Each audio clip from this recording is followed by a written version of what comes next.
It is now 7 o'clock. The meeting will come to order. I'm Grace Lesbrunts, Cascade Township Supervisor. Clerk Slater, please call the roll. Trustee Kissel. Yes, here. Pierce. Yes. Trustee Shipley. Present. Trustee Nordhook. Yes. Trustee McDonald. Here. Clerk Slater here. Supervisor Lesbrunts. Here. Thank you. Please rise if possible for the Pledge of Allegiance.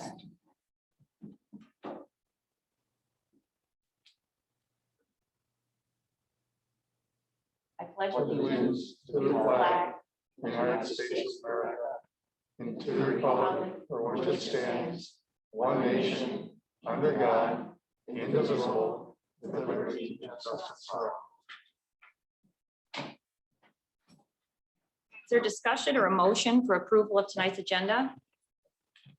Shipley makes motion to approve the agenda. Support. It's a motion by Trustee Shipley, supported by Trustee McDonald to approve the agenda. All in favor? All right. Sorry. I just wanted to point out on the agenda that in the consent agenda, the governance committee minutes are mislabeled Public Safety Administration Committee minutes. So the governance committee minutes are the ones we're actually asking to be approved tonight. Thank you. Anyone opposed? Motion carried. Article 4, presentations. As the board begins a new phase regarding PFAS mediation, I thought it would be appropriate tonight and timely that Attorney Doug Van Essen brief us on our next steps.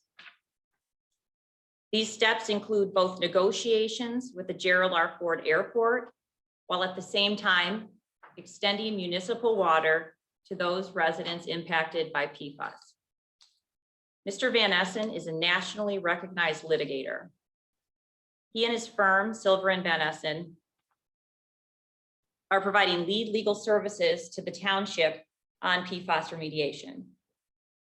He and his firm successfully represented both Plainfield and Algoma townships in actions against Wolverine worldwide in the same manner, PFAS contamination and remediation.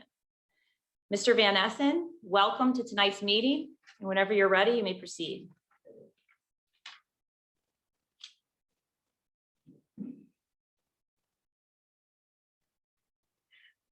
Thank you very much. And thank you for entrusting the responsibility of attempting to develop a legal strategy in solving this community problem that you have in what I'll call the Trout Creek area, the Trout Creek plume. As your supervisor noted, I am still working with Algoma and Plainfield Charter Township on a very similar problem that they've experienced in their two townships in approximately the 10-mile area, which straddles and divides Algoma and Plainfield Townships. I last week passed my 40th anniversary as a full-time lawyer, and over 40 years, I've picked up, whether intentionally or not, a couple of specialties, which I think make me well suited to serve you and fulfill your trust, I hope.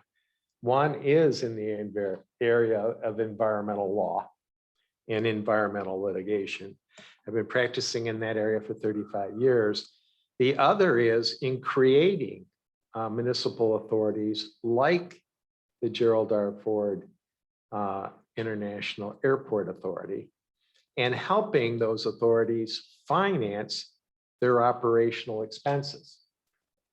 So I hope to employ both of those expertise in helping you and perhaps helping them solve this particular problem.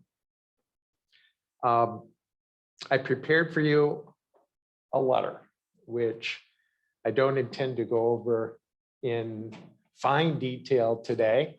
And in fact, it would be inappropriate to share some of the elements in that letter in a public forum, because I want those to be confidential to you at this particular time. It'll be great reading for you some night when you can't fall asleep. But it also, I hope, be something that you can go back to, whether tonight to formulate some questions, or in the future, if you have questions, you may find an answer in there, because I tried to write it from your perspective. I tried to summarize the facts as we know them today. I tried to give you the relevant law that I believe is applicable to this situation. And then I tried to formulate at least an initial strategy for how, as a community, we're going to deal with this problem. I don't have to spend much time with you here, I don't believe, tonight, describing the problem or the basic facts. I think what's relevant for tonight's purposes is that the airport admits that PFAS exists in their current firefighting foam and in the foam they've used over the years, both for practicing and training, as well as, at least on a couple of occasions, putting out actual fires on the airport property. I don't think the airport denies that some of the PFAS in that foam was released in those exercises, nor do I believe they deny that some of that PFAS made its way into the Trout Creek watershed and eventually was moved to the Thornapple River. I believe as well that they don't believe they're entirely responsible or even partially responsible, at least that's their official position, as I understand it, for the water contamination that has led to, as I understand it, at least 40 homes in your community being above the safe drinking water limits for PFAS that were set by state of Michigan last summer, or for the contamination that emanates beyond that core concentration to other homes in the area, as well as, of course, in any kind of remediation ongoing for a plume situation like this, you're going to need a safety zone on either side of the plume, because you can't constantly monitor changing groundwater to ensure that it hasn't spread to neighboring homes. The reality of the law, though, and this is what you need to know about the environmental law, is that there are virtually no defenses if you have caused a release of contaminants into the groundwater. You could be the Pope with the best of intentions, but if your operations caused a discharge and that's created a problem for your neighbors, then you're going to be liable under both federal law and under Part 201, which is the relevant state law. So the liability is strict. There are no defenses for the airport. They may claim that they had to use the PFAS-laden firefighting foam. That may be true. That's not a defense. It becomes part of the operational cost of the activity for which it's responsible. They may point to Oscoda and the fact that United States is taking a different position on whether it's subject to the laws of the state of Michigan with respect to a similar problem out of the Oscoda Air Force Base. But that defense is not available to Kent County. The airport is a Michigan state created governmental entity and is as liable as Cascade Charter Township would be if you cause a release and it emanates into the environment and affects other properties. The laws are also strict in the sense that complete causal responsibility is not necessary. If some of the PFAS in the Trout Creek plume is related to the airport's use of PFAS-laden foam, they're liable for the entire cleanup. 25 years ago or so, a lot of the environmental groups in West Michigan were recommending that their members donate batteries, used car batteries, to a place on Turner Avenue that would take them, dutifully recognized by taking your name and address, your donation to the cause instead of putting it in the waste stream. And unbeknownst to anyone who was donating their battery there, they would then take them in the back of their property, crack them open, take the lead out and recycle that, but pour the acid onto the ground. The EPA sent every one of those individuals who donated a car battery to that establishment a letter demanding that they clean up at the cost of $9 million the contamination that was on that property. Now, ultimately, a solution was worked out where those individuals didn't have to do that. But the reality is that under the law, your battery contributed to the pollution, even though obviously it didn't cause even more than a fraction of 1% of the problem. You're liable for 100% of the cleanup. Inability to pay is not a defense. It doesn't matter if you have the $9 million or not. That is not a defense. And in fact, that liability is non-dischargeable in bankruptcy. So even going bankrupt will not purge your obligation to clean up the environmental mess you've made. So the law is stacked very favorably in favor of, in most cases, Eagle or the EPA, which in 90% of the cases out there are the ones enforcing the responsibilities in environmental law. However, Part 201, and you'll see in my letter where I've actually pulled out the reference, gives to local municipalities the right to pursue on behalf of their residents a remediation solution for their problem. So those individual residents aren't alone in their fight with a big organization that may be able to hire the best environmental lawyers possible to try to avoid their responsibilities. So we have standing as a community to take on the cause. We clearly have favorable law to support us in this facts. The only two things we would have to prove if we have to go to court would be that indeed some of the PFAS that has made its way into these residential homes can be traced to the Kent County Airport in its operational use of PFAS. Eagle has already done that.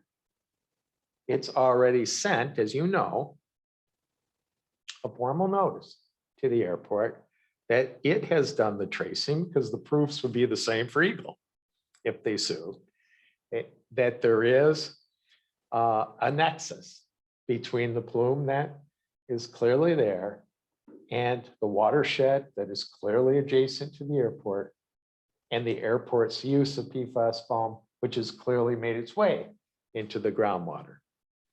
Now, it's entirely possible that there are other industrial areas near the airport that may be partially responsible for the contamination. But again, that's not Eagle's responsibility to establish that. That's not our responsibility to establish that. that would be the responsibility of the airport if this matter gets to court, and they can try to bring in other people and have the judge find that they're all 100% liable for the problem, but the courts will allocate relative responsibility while they all remain obligated for the finished product. If they can all afford to do that, then there'll be levels of sharing of the polluter group to solve the problem. So that's basically the law behind the liability side of what we find in this particular situation. The law, in terms of remedies, obligates whoever is responsible for this plume to take both immediate action and long-term action to fix the problem. As I understand it, the homes that are above safe drinking water standards have point of use filters. That is a interim fulfillment of some of the responsibility of those responsible for this plume. In my opinion, it's not a complete interim remedy. And I say that in part from the standard that Wolverine set in this community. Wolverine had many of the same arguments that the airport is giving. We're not responsible, particularly for the Algoma pollution, and there was some basis for them to say that. The proofs weren't as clear in Algoma Township. Even in Plainfield, we believe there are other sources for this contamination. We're not solely responsible, but they immediately went in everywhere where there was well water, even if it was, and very few homes were above the then limit of 70 parts per trillion, which even then was a guideline. And they put whole house filters in. And for those of you who have the point of use filter, you know the substantial difference of what I'm talking about. A point of use filter is a filter, you know, under your sink that protects the tap water. It doesn't protect your bathrooms, doesn't protect your shower or anything like that. And you would still have in these homes, if parents allowed it, children that would brush their teeth and perhaps be exposed to this PFAS water while they're drinking out of that tap or using that tap water to even rinse their teeth. So to me, it seems like one of the things that we need to attempt to do in the strategy that we should develop here is to make sure that those residents have a more complete remedy while we're working on the permanent solution, which of course is municipal water, and we'll get to in a moment. Now is a great time for anyone responsible for this plume to put whole house filters in. Plainfield Township hooked up 200 or 300 homes last summer. We're going to hook up another 400 or 500 homes this summer, all of which have whole house filters. I don't know what Wolverine is doing with all those whole house filters, but I think we have a solution for them, for some of them, for at least 40 of them. And it seems to me that that is something that we need to work with the health department, and we need to work with the airport, and we maybe want to draw in Wolverine to see if that wants to sell some of these whole house filters so that we can get, if the residents want it, that particular option while we're working on a permanent solution. Now in Plainfield, in Algoma, the price tag for extending the water 20 miles was over $62 million. Those communities decided they simply didn't want to extend that water without Wolverine's commitment to pay for it. And so that caused a delay that motivated us to go into court along with Eagle to force Wolverine into that posture as a predicate to providing municipal water. There may be an alternative here. The size of this project, and I've heard various estimates, 9 million, 11 million, 15 million to be safe. It's in a more manageable level. It's in a level that, and you have a community, Grand Rapids, that can easily bond for that level of financing. I know you have a AAA rating, which you ought to be very proud of. Not many townships can claim that, not many counties can claim that. But I'm not sure your municipal bond lawyer would recommend that you use that power for this project. Kent County has a AAA bond rating, but Grand Rapids as well can undertake that financing for you, and we can get going on that extension. Now, I think the airport or any other responsible party for this contamination would be obligated to reimburse the residents who have to pay back that financing in their rates, which would include perhaps your entire system. I think if the township were to advance it, they would have to pay back the township.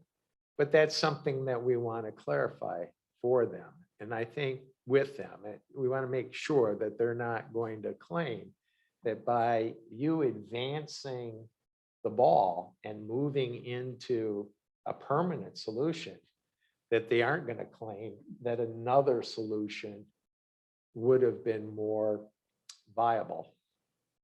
Wolverine initially, after putting all these whole house filters into these homes, took the position that that was an adequate remedy long-term.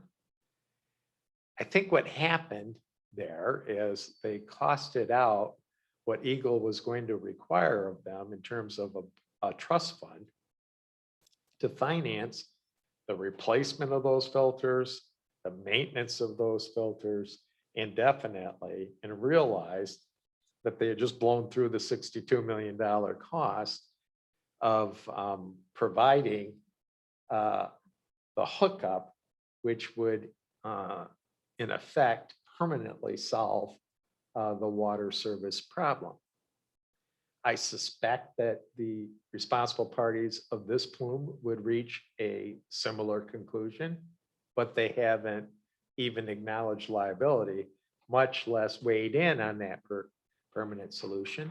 And I think that's something we want to talk about with them, because it takes a lot of the pressure off if we move in that direction. But we want to make sure that we're not doing something that ultimately is going to lead to more litigation, because they're going to try to claim that that isn't the most appropriate responsibility under Part 201 for solving permanently this problem. And I think that's what it would do for these communities, and that's what we argued in Plainfield and Algoma Township. You know, a lot of these people up there are not happy that they have a water bill now that they didn't have before. We have told them that if they want to pursue Wolverine worldwide for that difference, they're free to do that. Some are. Most realize that this having the free water service, and it's a turnkey operation. We're talking about payment not only for the lines in the street, but the service hookups into the house, the plumbing in the house to make sure that the whatever filters are taken out and that the service line works with the home's own plumbing, and then the capping of the well. All of that is being done at a turnkey cost for those people, So they have no capital cost at all in the switchover. And most, I think, are finding that this relieves any stigma that they have when they want to sell their house. It's relieving the stigma on the community that there are these Rube Goldberg type contraptions, these whole house filters, which look like 3 water heaters put together. What are those? What are they doing? What does this mean? What do I have to do with others coming in here to maintain those? So this, I think most people are realizing that this permanent solution is the safest solution because you're in an entire community that's monitoring the water quality all the time. And it's also the best one for property values because people are used to it and they're going to be relieved to know that this solution has been put into place. And frankly, if there's a plume flowing in the aquifer underneath these homes, that only puts them in the position of everyone downtown Grand Rapids, where we have municipal water and no one checks what the well water looks like under downtown Grand Rapids. I'm sure if they did, we'd be shocked at what's in there from 150 years of intense urban inhabitation in that area. It's not an issue though. It doesn't affect property values. So I think it's the long-term solution for Cascade Township. It's the long-term solution for these people. And it's one that we need to pursue fairly quickly in order to meet what in Michigan are our 2 seasons, construction and non-construction. And right now we're in the construction season in 2021. Every excavator is either working in Plainfield or Algoma, or they have other projects lined up. And so even if you wanted to put municipal water in and you were finished with the engineering, the detailed engineering you need to actually have construction drawings and put this out for bid, you wouldn't get the work done in 2021. In order to get the financing set, those engineering plans drawn, and a timely RFP put together so you can get the bids out, you're looking at really the need to move with relative dispatch even now. Those engineering plans are going to take a couple months. And it's the busy season for engineers. With an engineer yet, as I understand it, to actually do that work. You have Fishbeck Thompson, I think has done a great job, able to get a grant, which will be helpful to knock down some of the total costs of this project. But you need to get going if we're going to provide this remedy in advance of a settlement with the airport. Because I think you want to start in 2022. And if you don't, then you're looking at 2023 before a shovel is actually turned, no matter what you do between now and then. And since we have the financing in place, and I think we can do this without risk, particularly if we get some assurances from the airport, then I think we can move forward with that project, even while we are at the same time trying to. There's another, I think, reason to try to push hard now. I was telling some folks here, I'm Ottawa County's Corporation Council. We are receiving $57 million, we hope, in the next few weeks. That's in addition to the local community distributions under the Recovery Act from the federal government. And this type of infrastructure project, even though it's not related to COVID, but safe drinking water infrastructure meets the federal guidelines for ARP spending. So Kent County could assist in relieving the dispute between the airport and these neighbors and Cascade Township if it forward some of those funds to defray some of these costs. So even though it's a difficult, strange time for townships, counties, governments everywhere, even though the airport may claim It's been, its revenues are down in 2020, even though it seems like that's picking up from my recent trips to the airport. But whatever, the reality is we have this strange money that's coming in, an unusual money, and this is clearly an eligible purpose. And I can't think of a greater win-win for the Kent County community than solving this particular problem and relieving all of us from having to pay for this through our airport fees. Because ultimately, that's the airport's remedy, right? I live in Muskegon County now. I use Gerald Ford Airport. And they can pass along this cost of operation in some of their various fee structures. But if they don't have to do that, then everyone wins. So it is a way for Kent County to, again, effectuate a win-win. I know I'm spending money for Kent County at this point, and obviously they have to weigh in. They have to consider that. But it seems to me that politically and practically, it makes a lot of sense to take some of that money and deploy it here. So that really is my summary of where I think we are, what we can do, and what I think we ought to do. I hope that we don't have to use the legal remedies through the airport and reach a sensible solution. The fact that you've gone out of your way to get a state grant already is demonstration that you have everyone's best interests in mind, including at some level, your neighbor as the airport. Because to the extent that others will fund this, whether that's the state or the federal government or Kent County, that again, it doesn't really matter to your residents, doesn't really matter to you how this gets funded.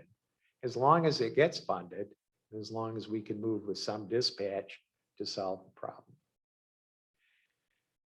So I'd be happy to entertain some questions. Again, there's some elements of this letter that I would prefer not to go into in a public session, but there's a lot we can talk about. That picks up on some of the things that I've said here today, and I'm sure you or perhaps members of your community have some questions that they'd like to offer. If the airport's liability is clear cut, what's their defense? Well, I haven't spent a lot of time yet with their lawyer. We've touched base. I don't know that it's a defense as much as a strategy. And I've represented this position. One of the things you hope will happen is that someone else will solve your problem for you. In a certain sense, that strategy has worked in a limited fashion because getting an MPART grant, I don't know that we know how much that is, but there's some money from Lansing coming in to solve this problem. Now, one of the issues with that is that the state could go after them to reimburse the MPART fund for the monies that they're advancing towards solving this problem. But that's something that we can negotiate with Eagle. I think at some level, the airport says, well, the federal government and the state of Michigan require that we have all that firefighting foam available. So they necessitated that we use it. All of that's morally true. It's maybe equitably true. It's legally irrelevant. But, that's the kind of thing that I think they've been doing. You can't prove that all of that stuff is ours. That may be true. All we have to prove is some of it is yours. They're not convinced that the proofs are there, that the Eagle has demonstrated that any of it really is theirs. Do they really believe that? I don't know. In 40 years, I've learned some things. If something looks like a duck and it walks like a duck and it quacks, it's probably a duck. Here, they use the PFAS, they're upgradient of these homes. That PFAS has made its way in the groundwater underneath the airport, which is upgradient from this area. Chances are some of that PFAS is theirs. They may say some people use Scotch Guard and that some of it's from the residents themselves. I don't know. But there are other areas of the township that have wells that had the same use of Scotch Guard over the years. You don't see these levels of PFAS in their well water. So in a situation like this, they have strategies, and those strategies can include, forcing the agency or the township, because we can sue too, to have to prove your responsibility. That's why I spent some time outlining that, and I don't want to put myself in an untenable position of saying it's a slam dunk case, but it's close to a slam dunk case in the sense that they're upgrading, they're using the PFAS, there's no other obvious source. And so logic would say some of this is their responsibility, and what they may not have, they may have believed that you would know that some of, if some of it is their responsibility, then all of the problem is theirs, that you know I'll take pretty near a slam dunk. that. Well, and we now have the state of Michigan that's done that work for us, right? I mean, it's hard for a township, even the size of Cascade, to hire the hydrogeologists that have to go in the field and actually make those proofs. And that's one of the reasons we're part of a state, and a state that has those greater resources. And they've done that. They've consistently maintained that there's a nexus. And now they've formally stated that there's a nexus. Don't believe the airport necessarily fully agrees with that. But the chances that they're not responsible for some of it appear pretty darn remote. And I wouldn't want that case. I'd much rather have your case in establishing that. And again, it's not like other areas of the law where you have to prove total causation. We don't have to prove that. Those who drafted these statutes really wanted to promote spreading the costs of this type of solution on those that operationally are responsible for it. And if you think about it, from a policy standpoint, that makes sense. All of the people that use the airport should pay for the airport. And if PFAS laden foam is part of the airport operations, they should pay for the consequences.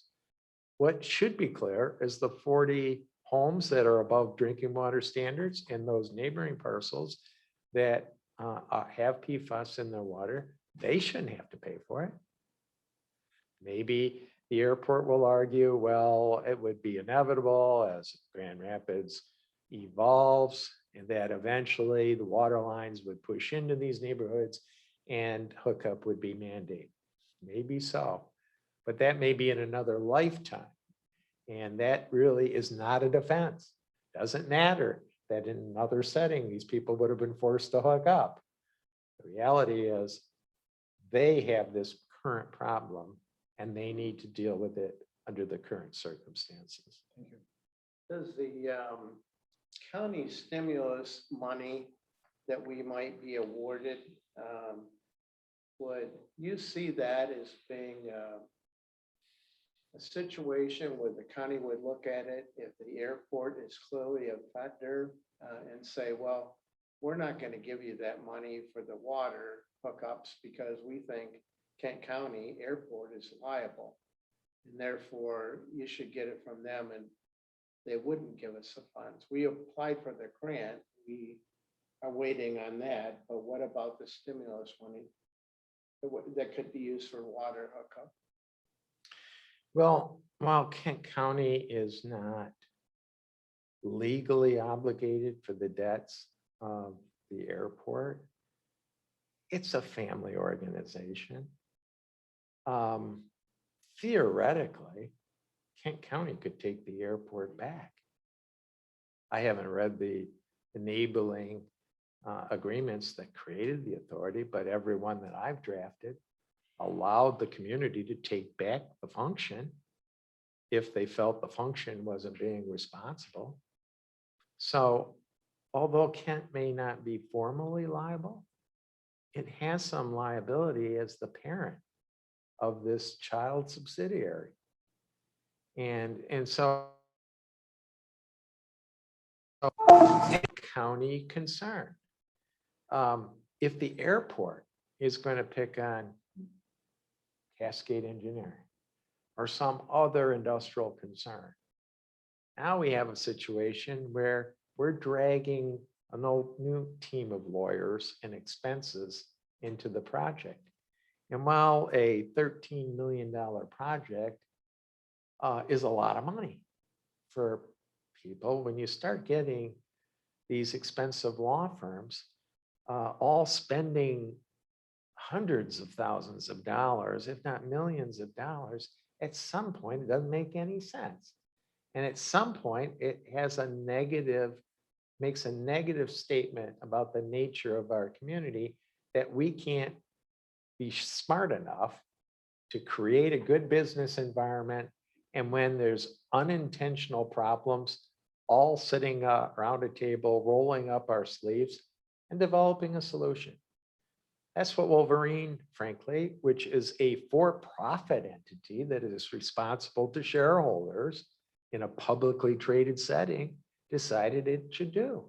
To be a good member of this community, they came up and they decided to solve the problem. And we're going to put everyone through the proofs.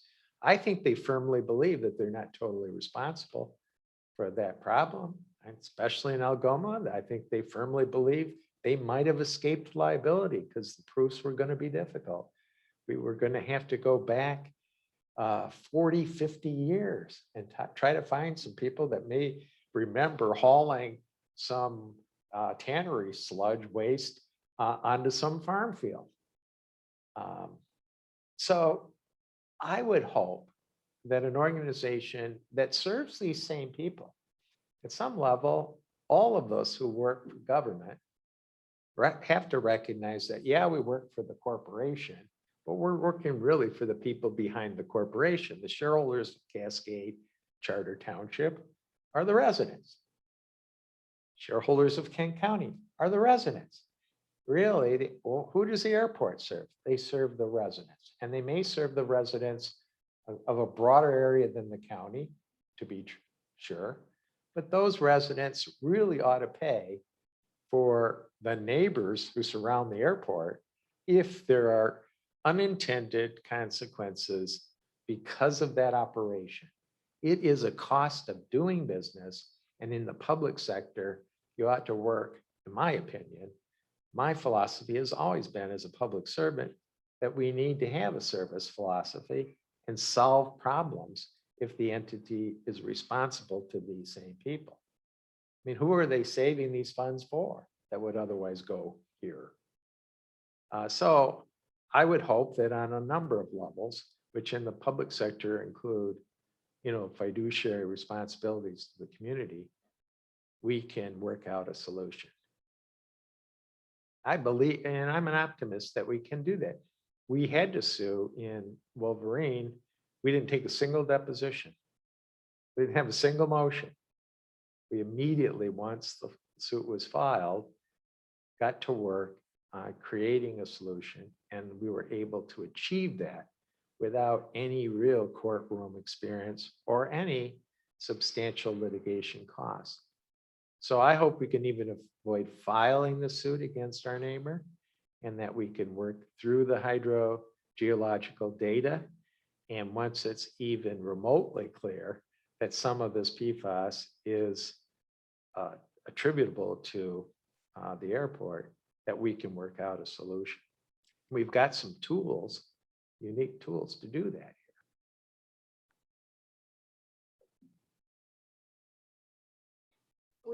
one member of the audience, if you can take a question.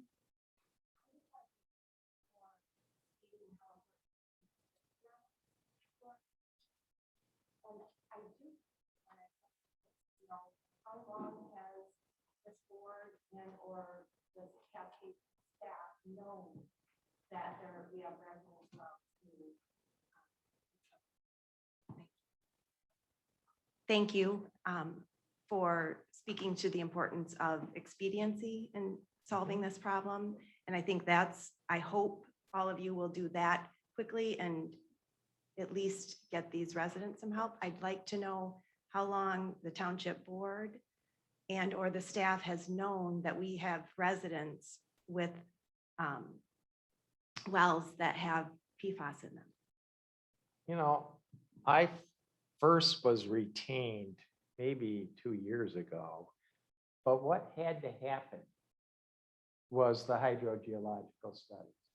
Before you can bring anyone to the table, whether that's Wolverine or the airport, to solve a problem like this, there has to be that fundamental link.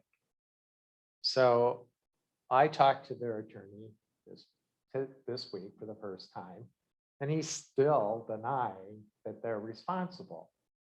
I understand that. So I don't think you should fault the township for not moving before we had the formal notice, which was March 30th.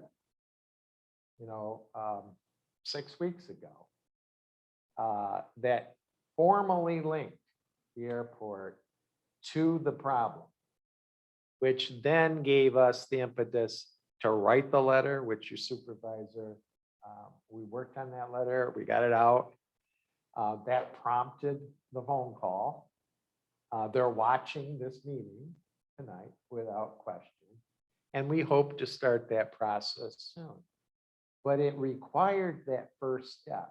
It required eagle landing, if you will, and identifying and formally committing to that responsibility before we can move. And I hope now that we have that, that paves the way to move much more quickly for both an interim solution and a permanent solution. Things worked very slowly in the Plainfield situation in the first 2 years as well. And then all of a sudden, it moved. And that is unfortunately the way these large environmental problems work. It's hurry up and wait. And then it's hurry up and resolve. And by laying out the theory here, their liability, by getting the community to coalesce around that, I've reached out to Kent County already. And I think we'll continue to reach out to Kent County. And we now have the federal money coming in, whether Kent County decides to use that or not. It seems like the stars are aligning for a permanent and an interim solution. We have those whole house filters in Kent County.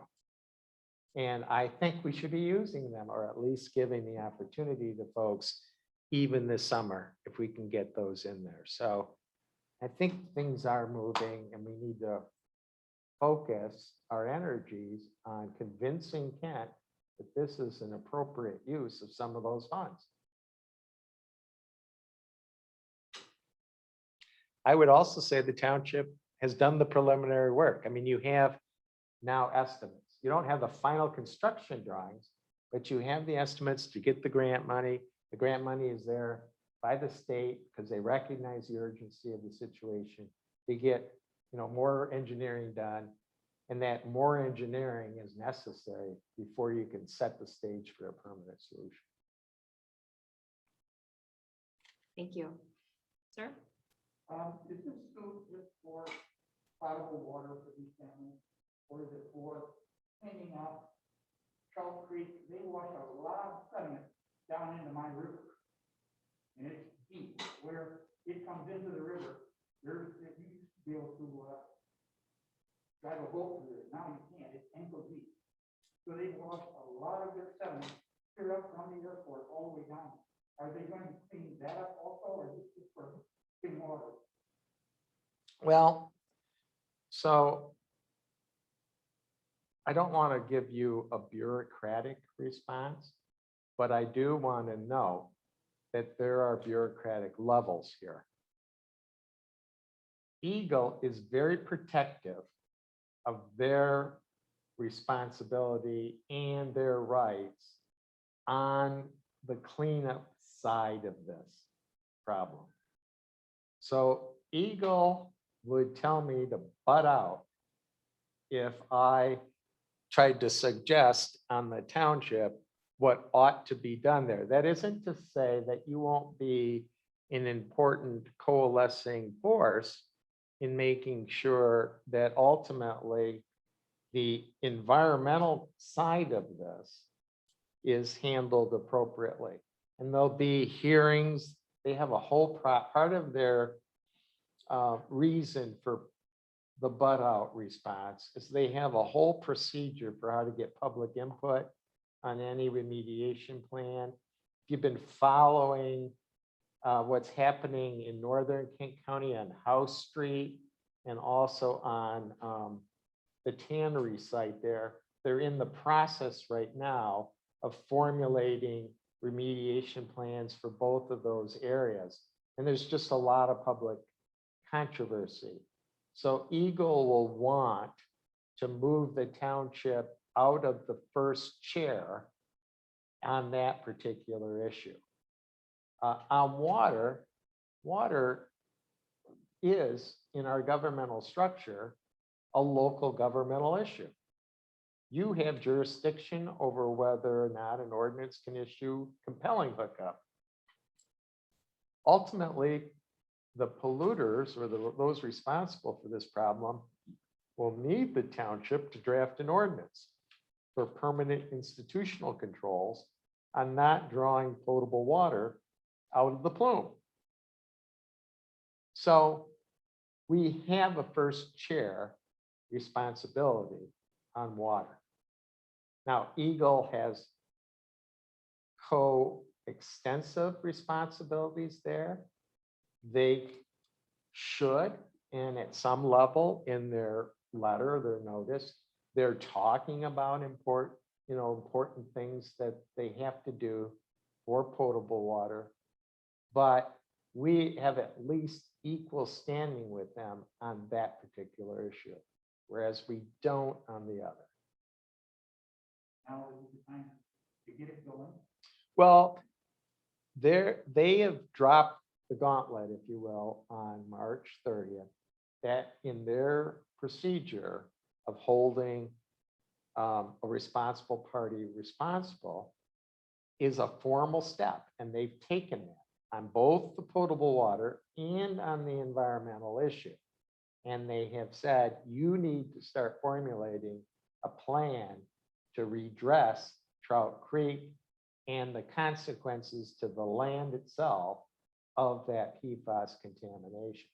They have also suggested that if you read their notice, it's not highlighted, if you will, that potable water public health has to be addressed. That's where we can come in and we can, with a surgical focus, say, you need us to get the potable water. We have the contract with Grand Rapids. There's no water system that we have, but we have a contract for our residents. And you need that because you can't build a whole plant to solve this problem. So you're going to have to use the Grand Rapids plant. And so it really is an appropriate township effort to coalesce the response on water. I'm talking about the sediment. Yeah. Yeah, and we can, I kayak through this.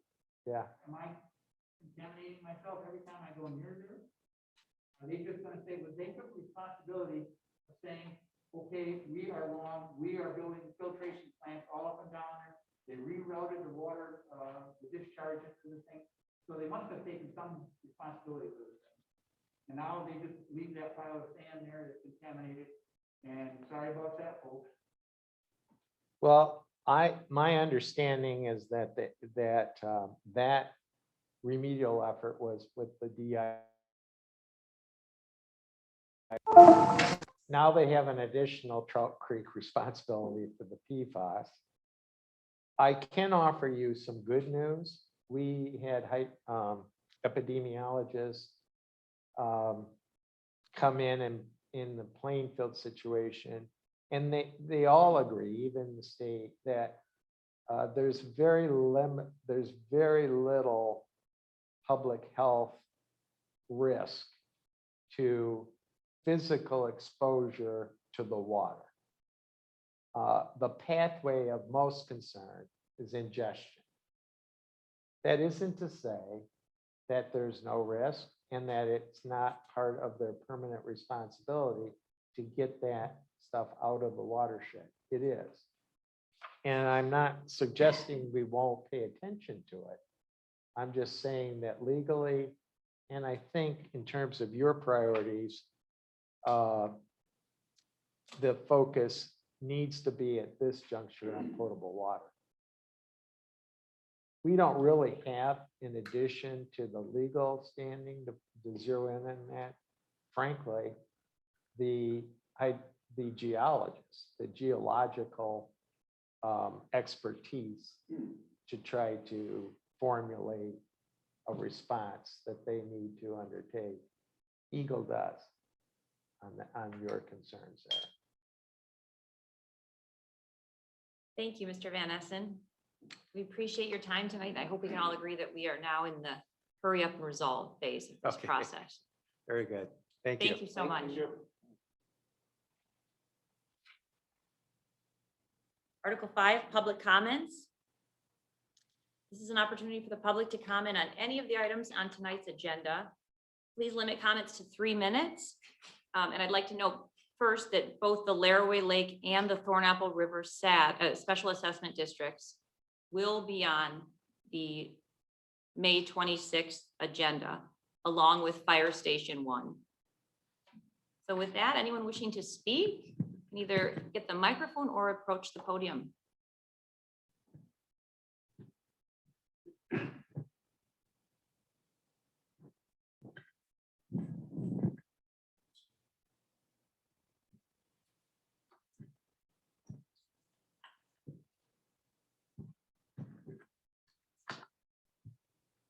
Thank you. I've spent almost an entire year seeking help from this and the previous board and staff. Thank you, members Timmy Nordhook, John Shipley, and Grace Lesbrunts, for truly respecting our residents' thoughts and well-being, our concerns, and using your God-given gifts to seek to find solutions for our community. In this year-long process, while seeing an almost endless stream of corruption and violations committed by some members of the township government and staff, with little accountability, real answers, or help for our community, and especially for our children, I finally realized that I've not been addressing the real cause or the root of the problem. If what I am sharing resonates with you, I encourage you to trust your own knowing. And if what I am saying doesn't resonate, then please let it go. I see so clearly that the entire problem lies in the fact that we have completely left God out of the discussion and the decisions. This is the entire problem, and inherent in the problem is the solution. And because you can never legislate enough for all of the loopholes that fear and those casting decisions from fear will find, and as an American citizen, a Cascade Township resident and taxpayer, and most importantly, as a mother, I've realized my responsibility to speak up if there is any hope of shining light on these dark and fear-based agendas that are hurting our world, our communities, and most importantly, our children. And those fear-based agendas are being promulgated right here in Cascade Township. And I'd like to share some very good news. In a quote that I believe sums all of this up perfectly, though the problems of the world are increasingly complex, the solutions remain embarrassingly simple. It's Bill Mollison.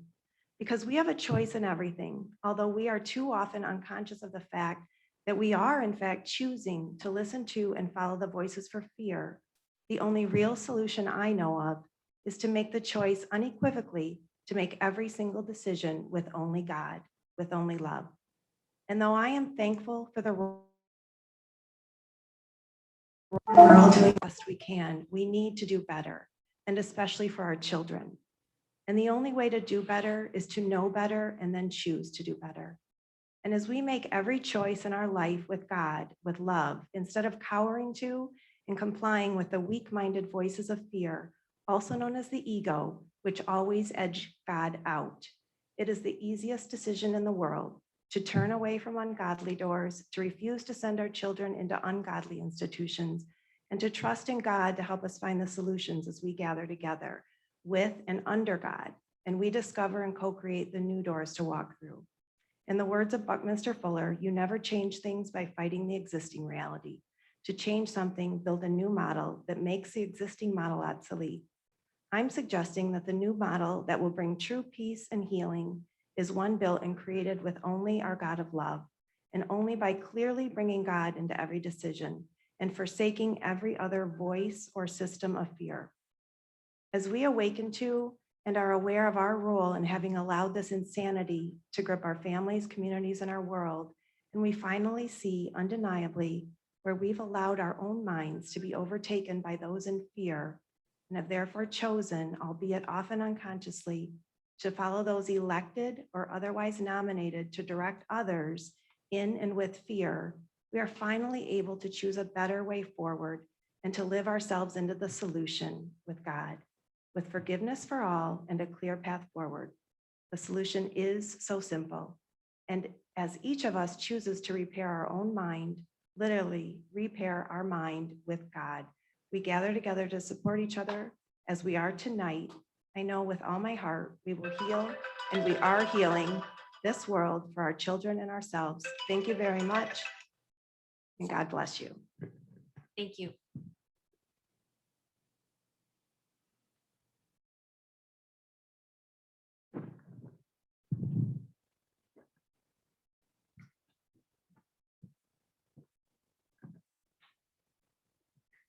Any We- members in the Zoom audience? We do have a Zoom member that has raised their hand. And anyone joining us via Zoom, please know you may raise your hand now to make public comment or press *9 if you're joining us via telephone. The first commenter is Scott Van Solkema. Good evening. Hello, can you hear me? Hello? We can hear you. Okay. Hi there, Scott Van Solkema, 2570 Orange. I'm again calling in to voice my support for buying the church on the hill. I understand that's the last agenda item, at least the tentatively, so we have a little bit more time. Again, my question is about the 2800 Thornapple River lot. I know some of the people on the board were not involved in that purchase, but I'm pretty sure Manager Swayze was. And I'm just curious why the township spent over $300,000 for that and it still sits vacant. In fact, actually, there's probably about a 15-foot long tree that fell into the river from that property. With that special river assessment, I know government doesn't pay taxes, but is Cascade Township going to contribute into that to help clean up the river? I mean, just because, it does look rather unsightly. And like I said, there is that rather large tree that fell off of government-owned property into the river. And I'm just curious if, you guys are going to clean it up. And I'd still am supporting of selling that property, get it back on the tax rolls to collect it, and then perhaps use the proceeds of that sale to help either renovate the property at I believe it's Layton or wherever the exact address is that is in discussion. But that would be my suggestion and hope to at least, get rid of this vacant lot that as far as I know, there's no plan for it. It's about 10 parcels away from Cascade Road. And unless the township plans on buying all those other houses and businesses on the corner, that would be extremely costly. So I would just like to know what the plan is for that property and hopefully sell it and, at least start recouping some money back from the township by someone building a house and then getting property taxes from that. That's all I have to say. Thank you. Thank you. Mr. Swayze, let's get in touch with this resident with some answers to his questions. Any other comments? There are no further raised hands, Supervisor Lesperance. That concludes Concludes our portion of the public comment session tonight. First portion, Article 6, approval of consent agenda. Is there any discussion or a motion? Shipley makes a motion to approve. I'll support. The motion by trustee Shipley, supported by trustee McDonald to approve the consent agenda. All in favor? Aye. Opposed? Motion carried. Article 7, we have no financial actions this evening. Article 8, we have no unfinished business this evening. So turning to Article 9, new business. First, item 4/4/2021, review and consider Robinson Dental Development Agreement.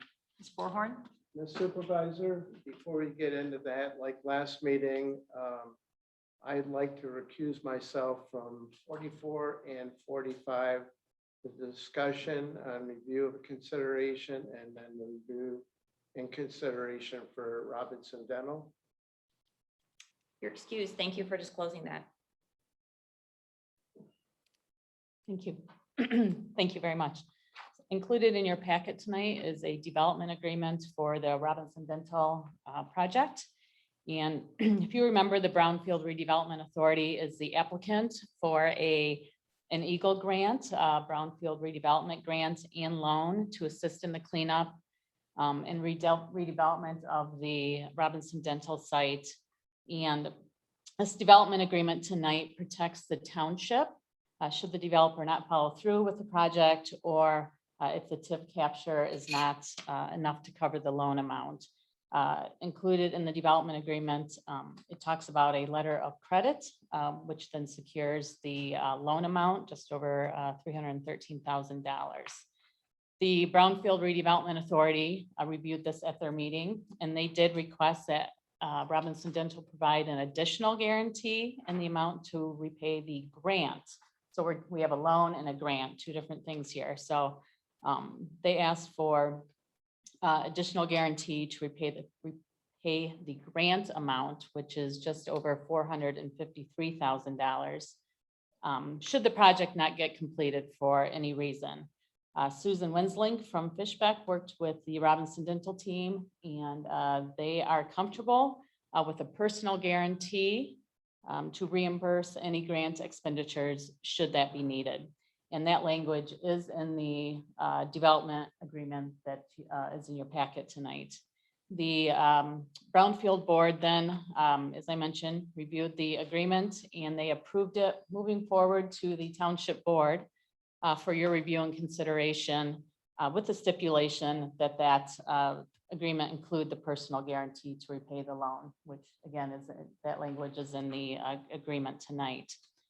Matt Zimmerman from Barnum did also review and approve the development agreement. Our new attorney is in the final steps of reviewing the agreement. So tonight staff is recommending to the board that any approvals be contingent upon final approval of the development agreement language by the township attorney.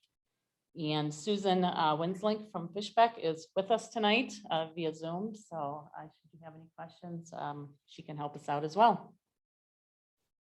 Ms. Corhorn, I see in your memo, you referenced the personal guarantee by the Robinsons. Can you show me where? Yeah, I just never so- saw it. Yep, so that is on page 3 of the agreement, in the basically the third paragraph down, where it talks about in the event that Eagle requires reimbursement of the money spent from the grant, whether because the project is not completed, costs were found to be ineligible, or any other reason, the developer personally guarantees that it will reimburse Eagle and relieve the township and the authority of any such obligation. The developer as in, Robinson Dental, and who are they using as their developer? Sharp Construction. So who's personally liable? Well, my understanding is that Robinson Dental is personally putting up the guarantee, so. And the agreement would be between Robinson Dental and the township. So really the only person that you can hold responsible is Robinson Dental.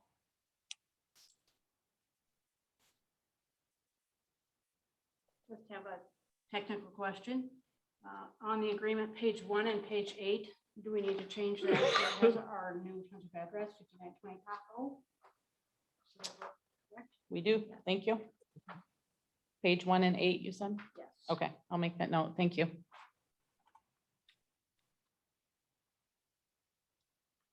there further discussion or a motion?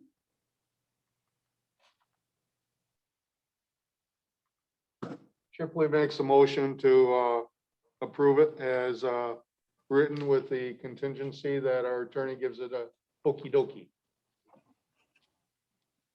I'll support. You got a tag team here. Yeah, I guess. My buddy, Tom.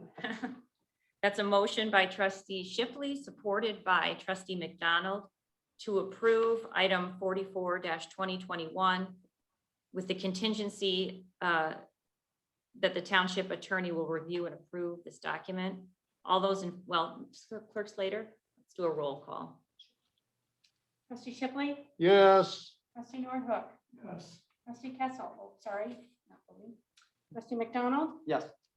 treasurer Pierce, Yes. Clerk Slater, yes, supervisor Les Brown. Yes. Motion carried. Related item 45-2021. Resolution approving the Brownfield Redevelopment Authority's submission of an Eagle Brownfield grant and loan application for Robinson Dental. Forehorn? Thank you. So at your April 28th Township Board meeting, you approved a grant loan application for the Robinson Dental project.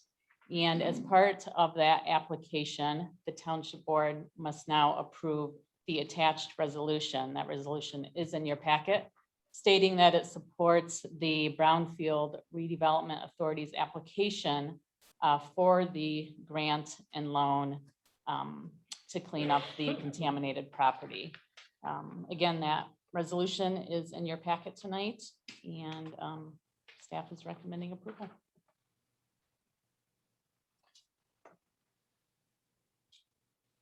Any discussions or motion? I move to approve the resolution. Hey, I'll support. That's a motion by trustee McDonald to approve item 45-2021 as written. Seconded by trustee Shipley. All those in favor? Aye. Oh, roll call, I'm sorry. Clerk Slater, thank you. Treasurer Pierce, Yes. trustee Nordhook, Yes. trustee McDonald, Yes. Shipley, Yes. Slater, yes, supervisor Les Brown. Yes. Motion carried. Thank you. Thank you. Item 46-2021, award of township strategic plan. Andrew Swayze?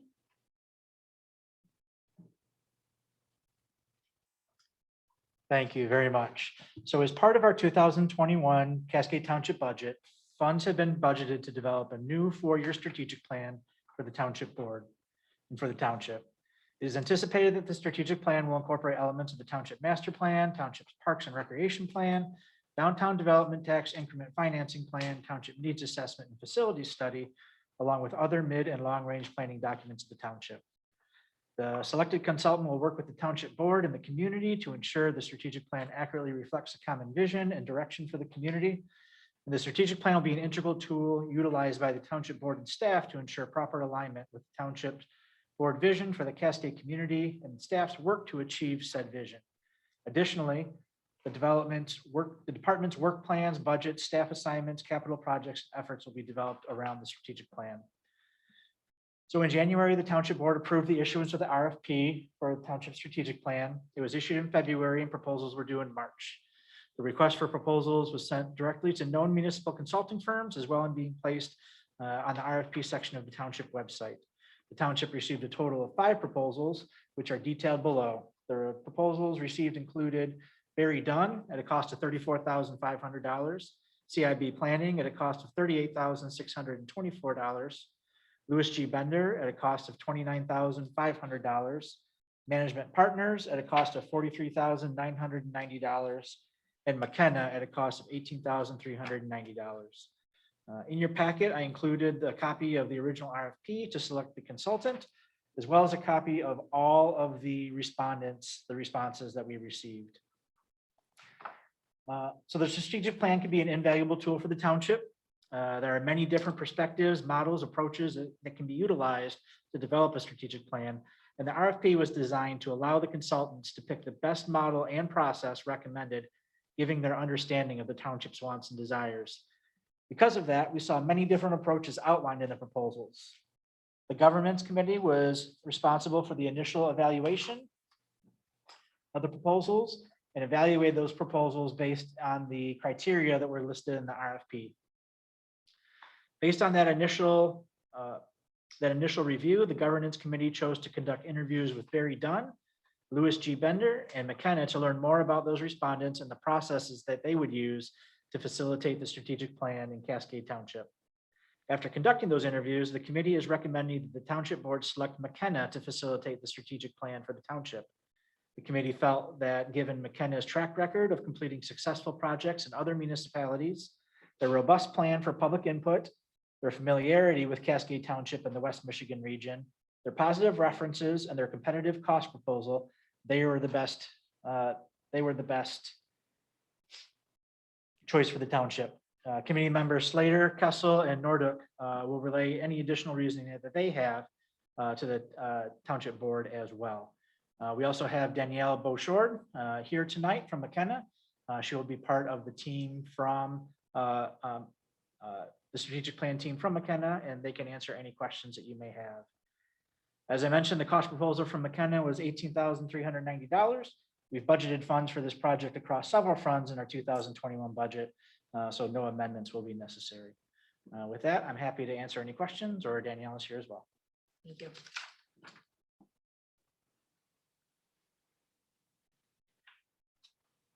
Discussion, motion? Question? Speak to this. After interviewing the three firms, I think the one thing that really set McKenna apart for our committee was their familiarity with this area. They know this town, and they know our specific needs. They know the problems with the challenges, I should say, with Cascade Road and 28th Street, 2 5-lane roads. So that intersect our township. So that was a real strong, that's what really tipped the deck for us, I would feel. And so that's my opinion.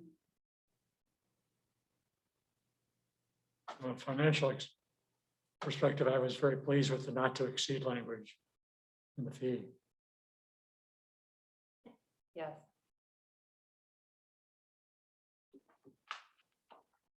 Well, we looked at the quality of the work too, Ken. And Lou Bender had done ours before. I don't know if anybody was here then. But Lou works by himself, and he did a good job the first time, but we felt Chris and Danielle really knew the township well. And they had done work for other communities, Granville in particular, and they couldn't say enough things about them, nice things about them. And so we felt, again, that McKenna would be a good choice to work on this project with us. I guess I'd like to say that we did read all the proposals very thoroughly, everybody in the committee. And we interviewed with 3 different companies and would have to agree. I do think McKenna would be a good fit for us. I like the way that they were gathering public input into this process. So yeah, McKenna, and they were a little bit. Well, I hope this strategic planning process opens a wide and inclusive path to everyone here in Cascade, including voices that aren't easily or often heard from. I think too often we can be tempted at the government level to just talk to ourselves or confirm the status quo. So I appreciate McKenna's effort to really reach out to all members of the community. Thank you. I make a motion to approve McKenna. Shipley supports. It's a motion by trustee Kessel, supported by trustee Shipley, to approve the award of township strategic plan to McKenna. All those in, well, roll call, clerk Slater. Thank you. Trustee Nordhook, Yes. Treasurer Pierce, Yes. Trustee Shipley, Yes. trustee McDonald, Yes. trustee Kessel, Yes. clerk Slater, yes, supervisor Lesko. Yes, motion carried. Welcome, Team McKenna, to Team Cascade. We look forward to working with you. Item 47, 2021, Citizens PFAS Advisory Committee appointment.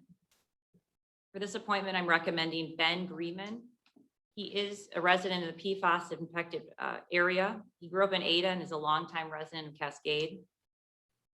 He's a mortgage banker for Greeman Capital and has a longstanding commitment to ensuring that all of Cascade has clean drinking water. He's an avid fisherman in the Thorn Apple also.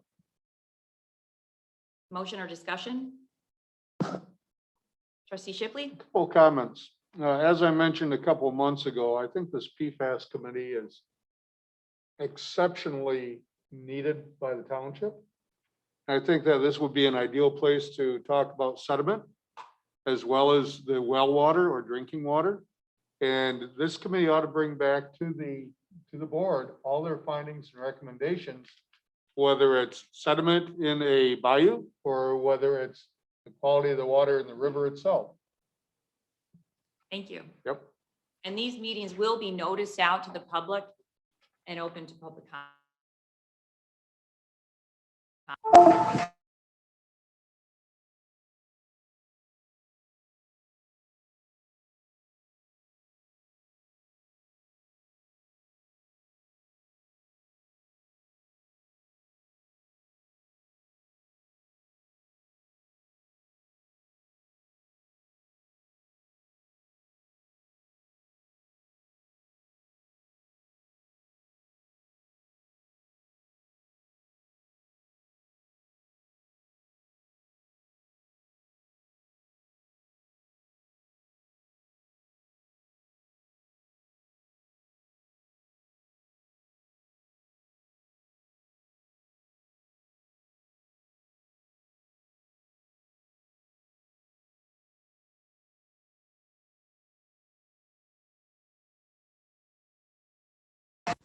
All three of these members have graciously continued to hold office on the Planning Commission until a successor has been appointed by this board. I offer the following group or slate of residents for appointments to the Planning Commission for the 3 terms, or for the 3 seats, excuse me. First, Mr. Scott Rizzi, current chairman of the Planning Commission. He would be a reappointment. Second, Mr. Chris Nordyke, also a reappointment. And third, Mr. Craig Merlin, a new appointment. These appointments are based on the need for both experience and a fresh perspective. The reappointments of members Rizzi and Nordyke ensure that the Planning Commission maintains its necessary experience and has a continuity of leadership. While the appointment of Mr. Craig Merlin would bring some much needed fresh perspective. Mr. Merlin has lived in Cascade for the past 28 years. He's worked in a wide range of industries, and he has a significant amount of experience in both management and real estate as an attorney. He moved to the area in 1993 to serve as Amway Corporation's general counsel. Before he joined Amway, he was a partner at Jones Day, a global law firm in Ohio. Most recently, Mr. Merlin was also a partner at Warner, Norcross and Judd, a law firm here in town, and he is still affiliated as retired of counsel at that firm. Mr. Merlin served in the United States Army, both during college as a member of the ROTC and after law school as a first lieutenant in the reserves, as well as a period of active duty. I appreciate his willingness to serve the community and his willingness to ask tough questions. I'm also confident that he has Cascade's residents as his #1 and sole priority. I appreciate Mr. Johnson's service on the Planning Commission also. Any motion or discussion on this slate of appointees? Discussion. Mr. Johnson is served 1 term and a couple of months of an unexpired term, and he is vice chair of the Planning Commission. why would we not appoint him to serve at least 2 full terms? That's been a primary focus for years. If there hasn't been any problems with the applicant or with the member, we've traditionally reappointed them.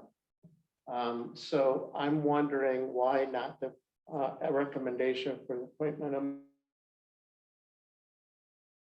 Tenure positions. I realize that, but after only 3 years, the experience on the planning commission, I think they need to continue with that. We've appointed 2 new people just since the end of the year. So I think the experience level that he brings should remain there for at least a 2nd term and then look to reappointing people. Typically, I know there's not a maximum tenure, nor is there a minimum.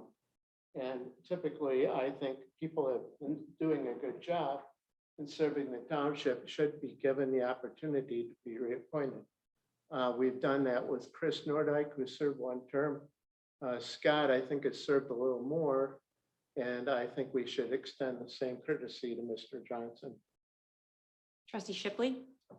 With all due respect to Jim, Jim, you got some good points. But Mr. Johnson, as I recall, is currently employed by King County Airport. No, he is not. Consulting firm that works He directly is a with the consulting airport. firm. So that means he's getting some type of payment.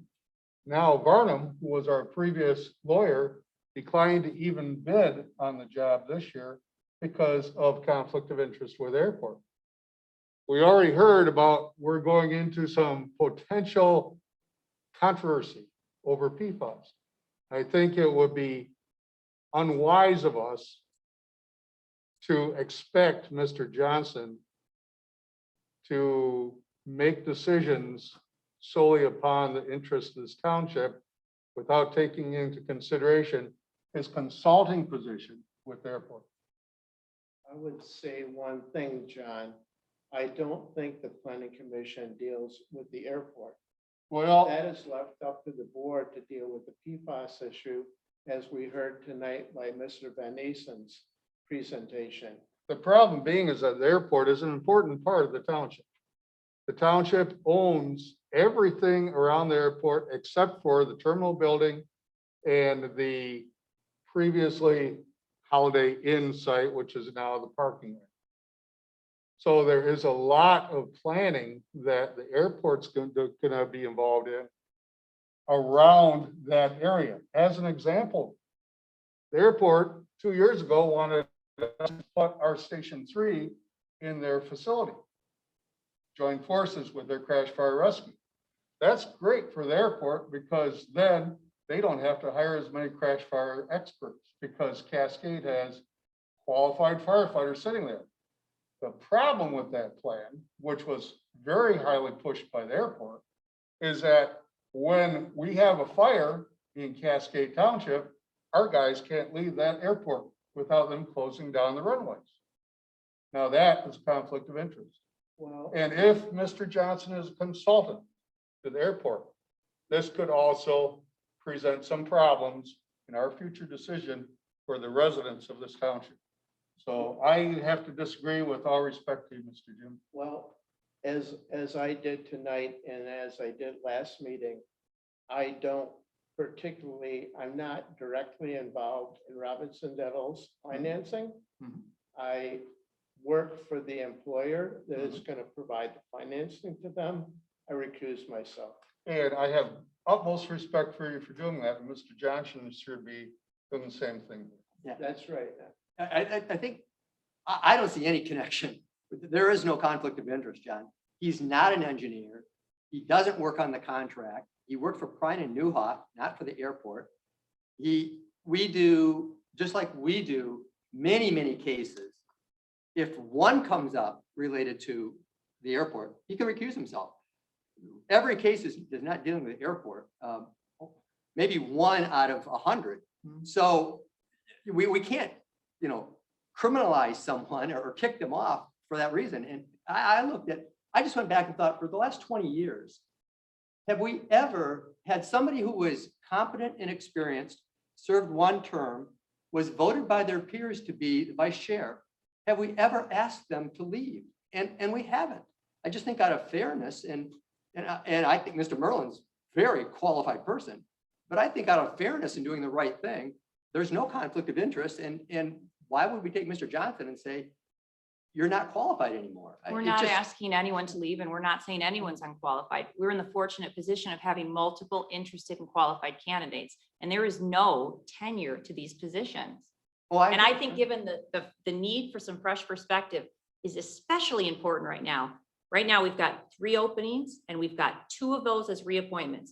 Only one, less than half as a fresh perspective. And given the township's lawsuit by a resident in Round Hill that is still continuing to this day that directly involves planning commission issues, I think the need for a fresh perspective while still retaining 2 out of 3 is helpful. And I am solely motivated by what's best for residents and what's best for Cascade. And I am not in solely- being fair. I agree. And I am solely motivated by doing the best for Cascade residents and being fair. And I've participated in, multiple planning commission meetings, listened to them. And I thought that Mr. Johnson, I think out of fairness, and I served on the planning commission for 9 years. And I was term limited out. The only person who ever had that happen. And then we did away with term limits. And I didn't have a problem with that because I thought we needed a fresh perspective. I probably would have asked to not be on the planning commission again. But I didn't need to be because then I went on the board. But I just don't think, and again, I just think he's done a great job and I have all the respect in the world for Mr. Merlin. I just don't think it's fair. So. And that takes a learning curve. As one who served on the planning commission too, after 3 years, you begin to become more competent. So I don't think it's a fresh perspective. I think the continuity, the perspective that he brings and what he's learned is important. Have we asked our new council if they feel there's a conflict? Well, we only received a conflict. At first, there was no conflict allegedly. And now there is. Recently, he still does not feel there's any apparent conflict. That's a good point. Have we asked those our new lawyers if they think there's a conflict? We did. Can we see a written opinion? We didn't ask for a written opinion. But Any he- of us can call our general counsel at any time and ask them any questions. But he didn't. I see did it- ask that question. But he didn't see any conflict. You said. The issue, no, that's not, I don't want to get into what he said. It's clearly not we have a case right now with the airport. But did he say he felt Mr. Johnson had a conflict by serving on the planning commission? Yes or no? Did he say that? A direct conflict at this time, no, but he was concerned with the failure to disclose that initially, and he certainly thought there was an appearance and potential conflict as noted by Mr. Johnson's second conflict of interest statement. So it's not simply answered by yes or no. It's not that simple, which is why a fresh perspective combined with the continuity of experience that we've got, I think is the right recommendation. I have a comment. I also spoke with Mr. Johnson. He told me that he initially did not disclose that because he didn't feel it was a conflict of interest. And then later, just to come clean, he did. I don't feel it's conflict of interest at all. He's not directly working for the airport. And number 2, more importantly, I feel his expertise and experience can only be an advantage to the planning commission. Yeah, I feel that as well. And it's nothing against Mr. Merlin, though, there'll be ample time for his opportunity to serve, but I think right now Phil deserves his second term. I don't see any conflict at all. Can we make a motion to start with approving Scott Reese? No, we're going to keep it as a slate. They're my appointments, and it's the combination of all 3 that balance the fresh perspective with the experience. So this will be voted on by a slate. Is there a motion or further discussion? I'll make a motion to call for the vote. Sorry, I make a motion, call for the vote. Motion to approve. motion To approve, yes. Motion to approve. Is there a second? Sue Slater or Clerk Slater, please call the roll. Trustee Shipley, Yes. trustee McDonald, No. trustee Kessel, No. trustee Nordhook, Yes. treasurer Pierce, Yes. Clerk Slater, no. Supervisor Lesbrunz. Yes. Motion carries. All three appointments and item 48, 2021 are approved. Thank you so much for everyone's service. Next item, 49, 2021. This is a letter of interest for the 2965 Wycliffe Drive property, also known commonly as Church on the Hill. The township was recently contacted by two of the three owners on this property. Those two sellers are residents in Cascade, and they would like to see the property used as a community park or green space. They have two offers from private parties right now, but they have offered and they're amenable to enter into a short-term agreement in which the township would put down a completely refundable deposit of $10,000 in exchange for them giving us 30 days to conduct due diligence regarding a possible purchase by the township. Tonight, I am not asking the board to approve this acquisition. I am only recommending that we simply stop the clock and take advantage of this no harm, no foul brief window to allow us to look into whether or not that's something that we would be interested in. Increasing and constant development pressure is not going to stop. And it's only going to point us towards considering these type of projects.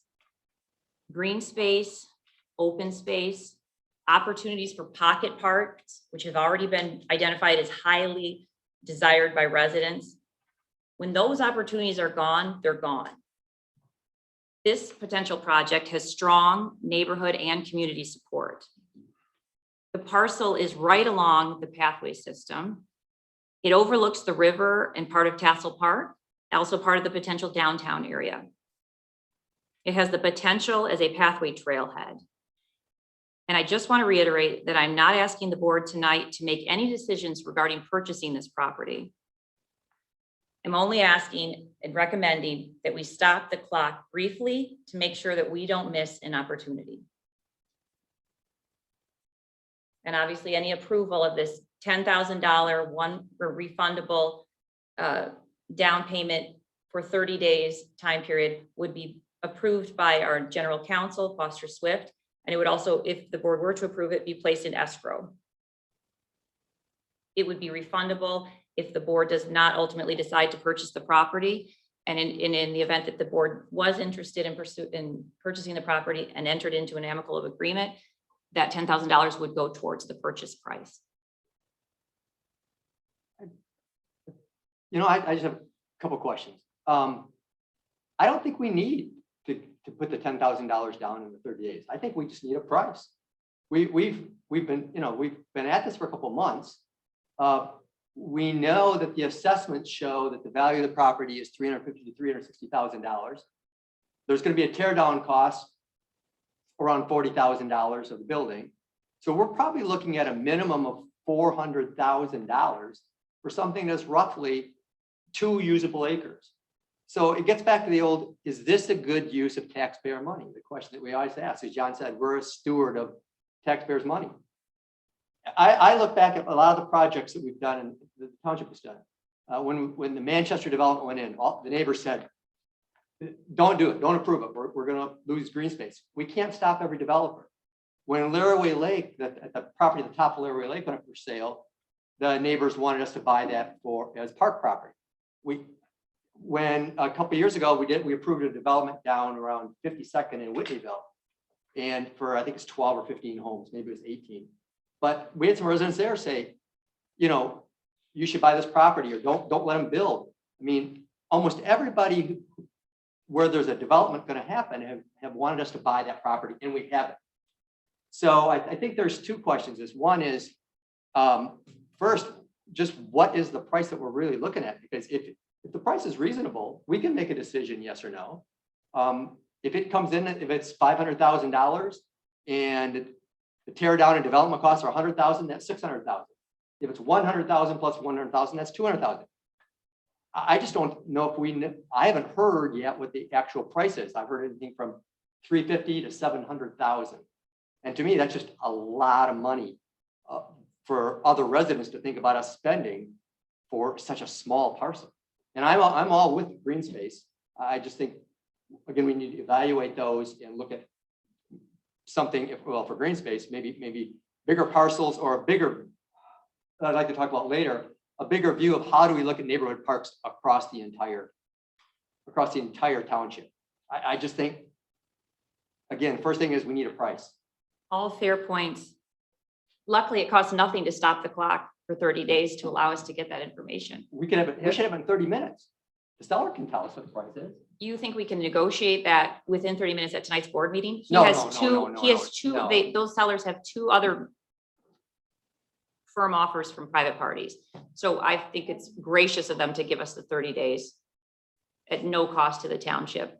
All I'm saying is that Trustee Shipley? Oh, go ahead, Tom, finish up. I was just gonna say, if they have other offers and it's $500,000, I just couldn't go to many residents, especially in my neighborhood, and say, we're gonna spend $250,000 per acre. If I say, is that a good use of taxpayer money? I'd say, I can't imagine spending $250,000 per acre. That's, And those are all very valid discussion points. Trustee Shipley? Yeah, Tom's got a good point, you know, the value of property nowadays, but we had heard overwhelmingly from the residents that live up in that neck of the woods that they think that this would be a good purchase. Well, yeah, okay, we can't do a special assessment district on a park. I already asked Ben about that, and he says, But we did ask, what are the plans for the park? I mean, we sat here, when was it, Tom, last month, and said, well, we heard about green space, we heard about a trailhead and whatnot, but haven't heard any details. And I'd like to spend the next 30 days or 60 days for somebody, the park committee or whoever's out there making recommendations, to say, this is what we're looking at. This is what it's going to cost to develop it, roughly. And then add that to what Tom's talking about, the purchase price and tear down of the old building. So I think a 30-day period of revelations or whatever you want to call it, 30 to 60 days is fair. It doesn't cost township anything, but let's get on with it. It's like the PFAS. Why are we dragging our feet? Let's get on with it. And then maybe Tom would come back and say, hey, they would really like us to develop in a green space and they're willing to sell it to us for $200,000. Oh, cool. Let's get down to the bargaining table. I'd like to run this parcel through. Trustee McDonald wrote a nice guideline to run land through if it meets this and meets that, and a good evaluation. I think this would be a great test for that guideline you wrote. Have the Parks Committee use that as a template to see how this would come out versus another piece sometime down the road. But I think you were onto something when you wrote that this would be a good test. And with all due respect too, we've got other property that we potentially have talked about. You know, the administration building down on Burton and Cascade. So Tom's format might be very timely. Let's use it. by the way, Ben's working on it. I think it's embellishing it. So I think we're gonna have that. So. Good How could you do embellishment. that? No need to embellish. It's good. No, I didn't think so either. Treasurer Pierce? It's probably the lawyer in me, but I'm uncomfortable proving a letter of interest, which I haven't seen. I'd like to see that circulated. Okay. Can we, with the material terms? The material terms set forth. See the draft of the agreement that we're proposing.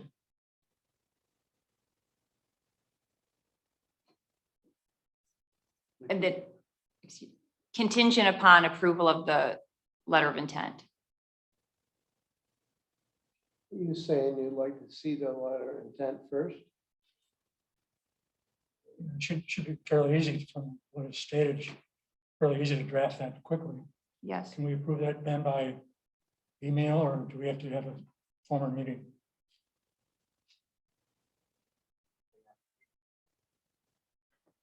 Yeah, you're up, boss.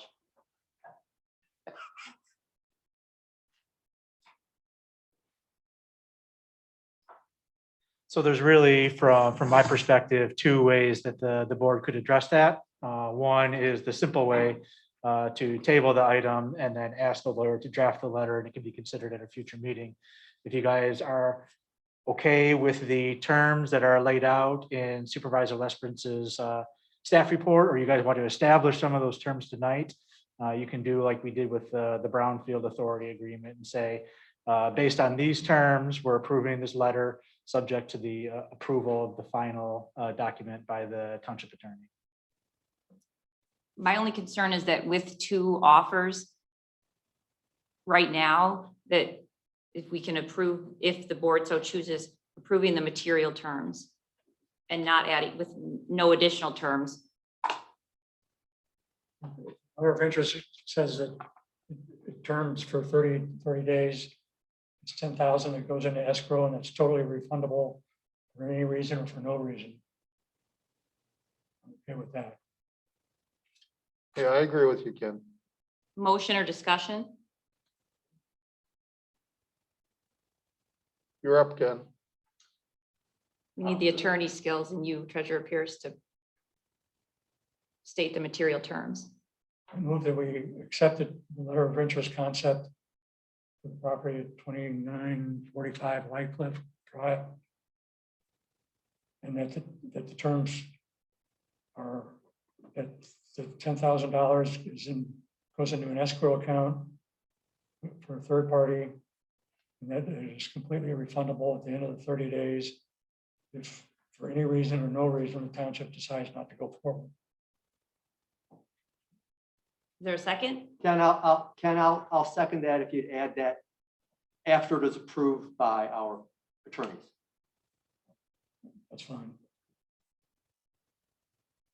Second. Well, that's what I did. Oh, thank you. So that's a motion to approve with the contingent, with the specific material terms set forth by both Treasurer Pierce and Trustee McDonald. All those in favor? Or shall we do a roll call for this, Clerk Slater? What do you think? Up to you. Roll call to be safe. Treasurer Pierce, Yes. Trustee Kessel, Yes. Trustee McDonald, Yes. Trustee Nordhook, Yes. Trustee Shipley, Yes. Clerk Slater, no, Supervisor Lesperance. Yes. Motion carried. Article 10, public comments. Anyone wishing to speak is welcome to go to the podium or get the microphone.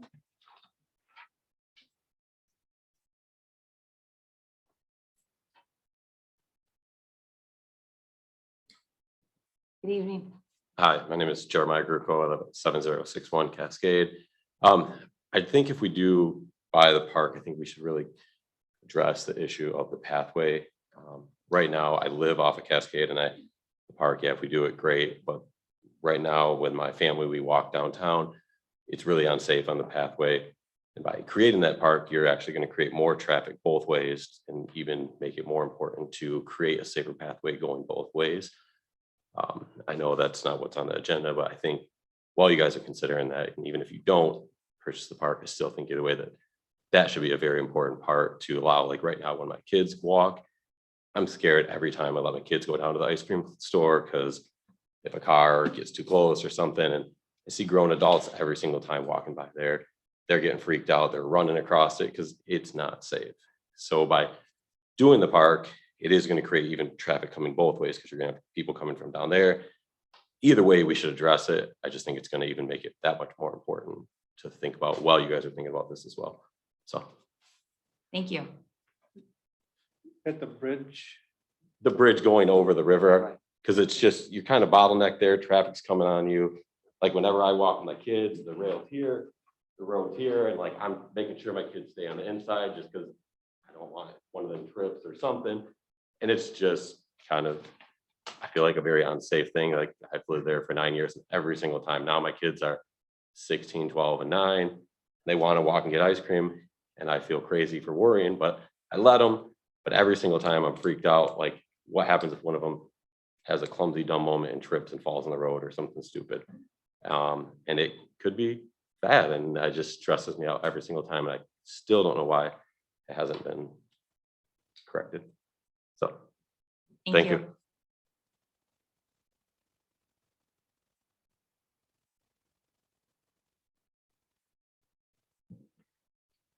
We do have a Zoom audience member who would like to speak, Supervisor Lesbrant.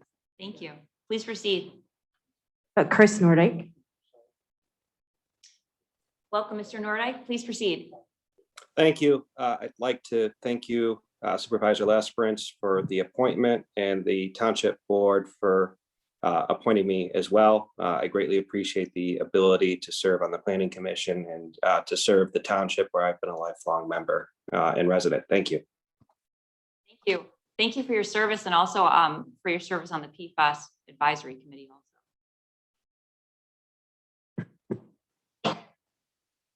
We have another audience member that would like to speak. The name is Jim. Welcome.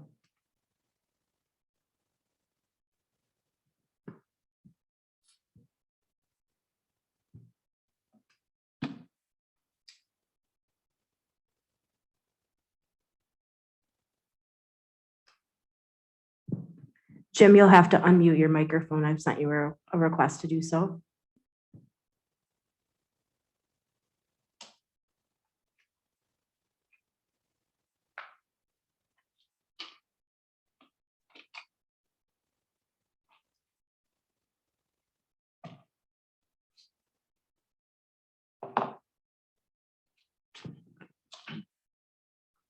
Supervisor Lesbrant, it's possible Jim is joining us with a device that doesn't have a microphone, like a PC. I'm not able to pull up audio for Jim. Okay. Sorry about that, sir, but you are welcome to email or write in any questions or comments. Jim, if you'd like to type your question into the chat, I'm more than happy to read it for you.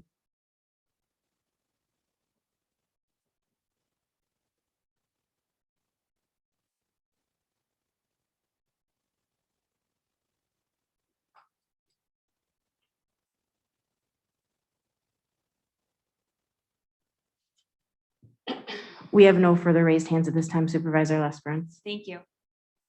Mr. Rizzi?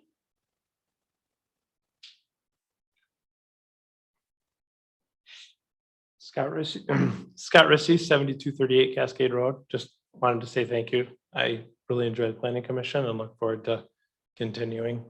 And then also the gentleman that made the reference about the bridge, I would also agree that when you have kids on bikes, it's a little narrow and they always want to go to the other side because there's ice cream there. So that is a concern. But I would also say that I think long-term, the township should look to extend the path system to the south. And I know we just had a recent millage and we extended some in that direction, but I think we need to work towards connecting the loop to the south and down 48th Street and around to the park, which I realize is a monumental task because it's the similar problem you have on Burton with the highway. But long-term, I think we should be looking for that, especially since at the Planning Commission level, the last few years, as you know, we've had several housing developments approved in that area. And as the population grows in that direction, there's going to be a larger demand for the path system and probably even water eventually. Thank you. Thank you.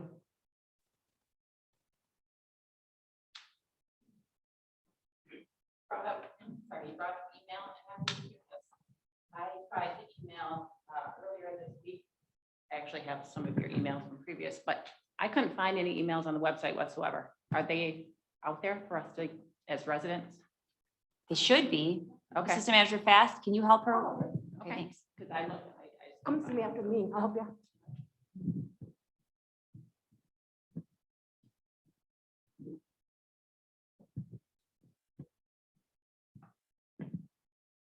Anyone else wishing to speak?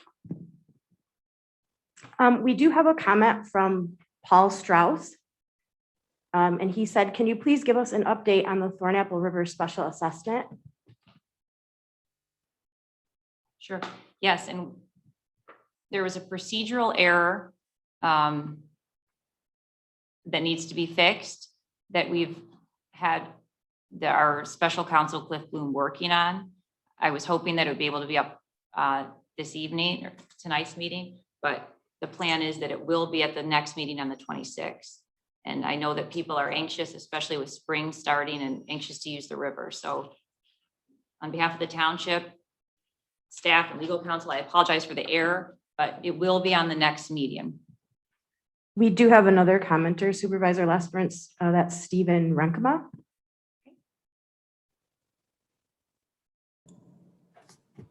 Hi, my name is Steve Renkema. I'm approaching you kind of unconventionally here as one of the offering parties for 2965 Wycliffe Drive. I'm chiming in here to bring up the potential for the opportunity for myself and my family to build this out as a live work space. That would be something not as conventional as maybe a development that you might be expecting would just go in.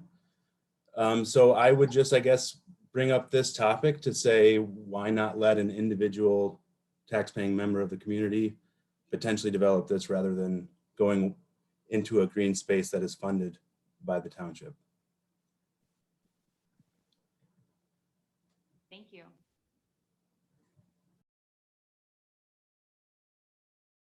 There are no further raised hands at this time, Supervisor Lesperance.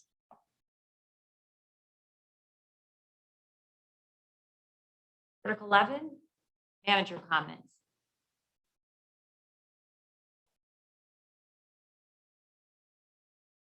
Great, thank you. I'll try to keep it brief tonight. I want to start off with a bit of good news. So the township did approve a pretty significant road improvement slate of roads for 2021. Those have been bid out and are in the process of being awarded by the Kent County Road Commission. I'm happy to announce that the bids that we received in were about 30% lower than the engineer's estimates, which means it'll result in the savings to the township of about $500,000 over what we had originally thought we were going to have to spend. So that's the good news. A little bit of bad news is in the past, the township board has had the opportunity to decide whether they wanted to recoup those savings or that they wanted to reinvest that in more roads. So say instead of, okay, saving the $500,000, we're just going to pave 8 miles instead of 6 miles. Unfortunately, the road commission isn't allowing that this year. They received more requests for projects from the local road pool than money they had allocated. So unfortunately, we'll just have to take the savings and run. But savings is always good. So $500,000 less than we had anticipated spending on the roads this year. I wanted to let everybody know that the gypsy moth spraying program is going to be coming fast and furious. It's more than likely going to happen sometime in the time frame of the 17th to the 21st. But based on projected weather conditions, could actually happen later this week. So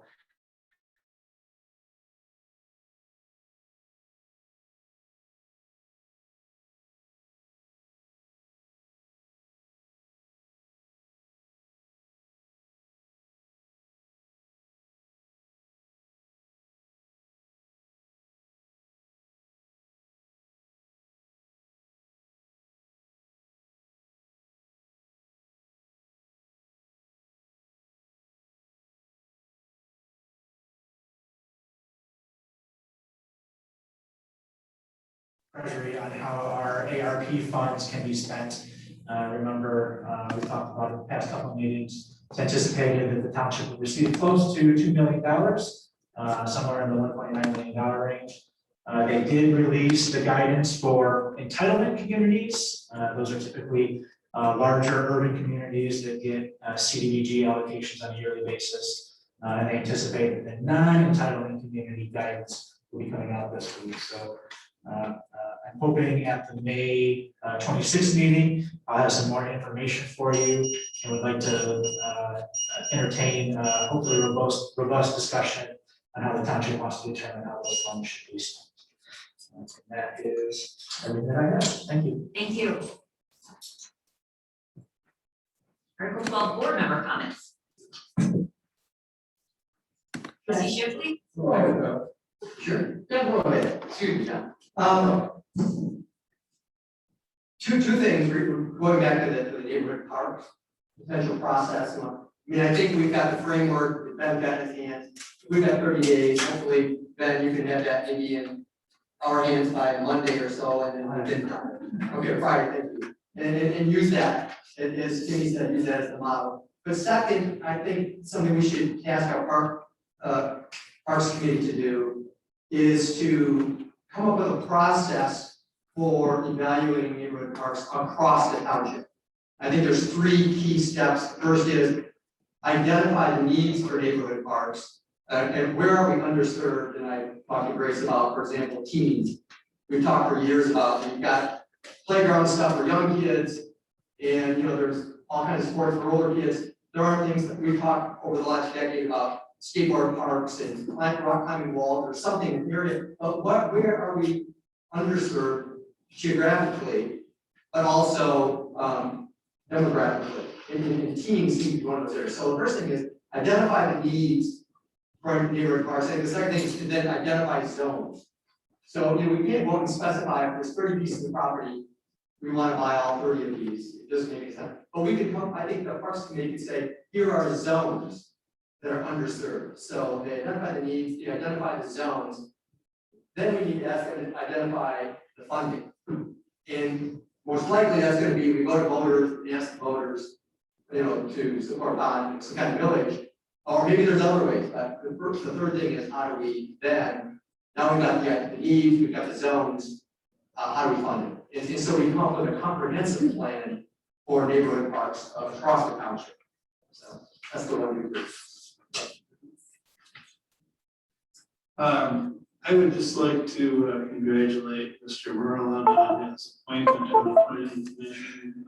Look forward to working with you and drawing on your well of knowledge, life experiences, and hopefully getting a nice progressive planning board put together here. Thank you. Okay, as I always do, I stand up and thank you guys for coming down. I really appreciate it. The board appreciates it. Getting larger and larger groups all the time. In my opinion, that's a great thing. We've got a couple other things to share with the board that we ought to be considering in the near future. I don't know if you guys know, but down next to Daylily, there's a new store going in, and they are going to be selling electric bikes. There are 3 different types of electric bikes. The most expensive is like around $14,000. But I can see where electric bikes are going to become big because the least expensive is $1,000. We have to make a decision on our pathways. Our pathways do not allow motorized vehicles. Is an electric bicycle going to be allowed on the pathways? If not, maybe some of these young people that might be getting them, they're going to be forced to be in the roadway, and I don't think that's appropriate. So the town board needs to talk about that. And where do we draw the line between an electric bicycle and a motorized vehicle? Next fund item with a PFAS program, we already talked about that. No sense in kicking a dead horse. On the PFAS program, on the PFAS committee, I have talked to 3 people down there in the area that's most affected. And one of the things that they would like to be able to do is still utilize their wells for watering their lawns. Ben and I have talked about this a little bit. It requires an ordinance on surface water use, and that's something that we ought to be looking at. If I was forced to buy water from the city, I certainly probably would not water my lawn as much as what I do. Their argument also is, what about people on the river that are drawing river water to water their lawns? What makes that any different than me using my old well to water the lawns? That's another topic that's going to bite us in the butt. And doggone it, as good as I'm not with computers, I have yet to be able to find anywhere information from the airport on the glycol levels that they promised that they would give us after installing that giant biogester or glycol bacteria eating system. They have not come through with that promise yet, unless, once again, my ignorance of computers is where it might be. So I would like to get a hold of the airport, maybe Ms. Supervisor, you sit with those people once in a while. I would like to find out how that biogester is working, since everything is being still dumped into the Thorn River. And previously into Trout Creek and all that good stuff. And that's all I have. Thank you for your listen. Thank you. Andrew Swayze, you got a list? You have a list. Thank you. Anyone else? Thank you, Mr. Merlin, for asking tough questions and being willing to serve. Look forward to more oversight at the planning commission level. And Mr. Rizzi, you're here also. Thank you very much. And Mr. Nordick. I think we've got a great group. If you all come back, I'll burn this. Jeff Klanger. Thank you. Adjournment, is there a motion? Triple makes motion to adjourn and get the heck out of Dodge. Just to change things up, trustee Shipley makes the motion, trustee Nordhook makes the second. All those in favor? Aye. Opposed? We're adjourned. Thank you.